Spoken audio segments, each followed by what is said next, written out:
अरे बावड़ो, वो जो आवाज आ रही है ला इलाहा इल्लल्लाह मोहम्मद रसूल अल्लाह अशहदु अल्ला इलाहा इल्लल्लाह हुआ अशहदु अन मोहम्मदन अब्दुहु व रसूलहु, वो कोई इबादत नहीं है। वो तो कह रहे हैं अल्लाह के सिवा कोई इबादत करने योग्य है नहीं और मोहम्मद साहब के सिवा उसका कोई रसूल है नहीं। इसीलिए जब हम अपने क्षेत्रों में राम यात्रा लेकर के निकलते हैं तो पत्थर बरसा करके इसका प्रमाण दिया जाता है कि हमने रोका था कि अल्लाह के सिवा कोई इबादत करने योग्य नहीं है, तुमने क्यों की, इसीलिए तुमको पत्थर मिलेगा। हमारा वेद तो कह रहा है अयम निजा परोवैती गणनाम लघु चेतसाम उदार चरिता नाम तू वसुधैव कुटुंबकम, लेकिन उनकी कुरान क्या कह रही है, कातिलुल लजीना ला युमिनूना बिल्लाहि वला बिल यौमिल आखिर वला युहर्रिमूना मा हर्रमल्लाहु व रसूलहु वला यदीनूना दीनल हक मिनल लजीना ऊतुल किताब हत्ता युअतुल जिज़यत अय दिव्यहुम सागिरून।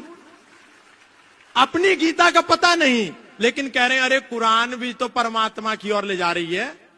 अरे वो तो आपको मानव को मानवता का शत्रु बना रही है। और अभी फादर का जो खेल चल रहा है,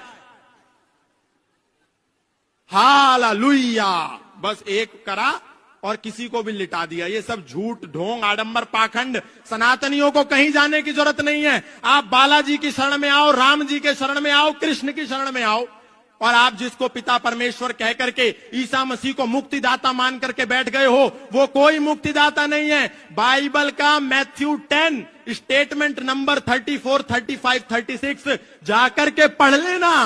वो ईसा मसीह कह रहा है, do not suppose that I have come to bring peace to the earth. I did not come to bring peace but a sword.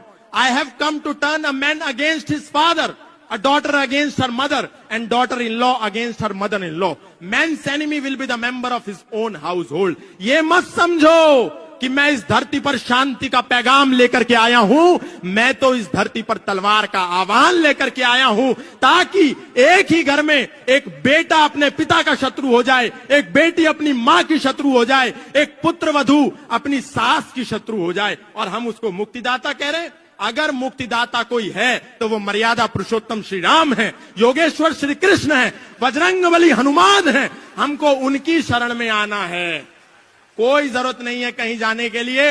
दोस्तों, अगर आप बाकी में सच्चे हिंदू हो ना, तो ये वीडियो कम से कम 5 हिंदू भाइयों को जरूर शेयर करके जाना।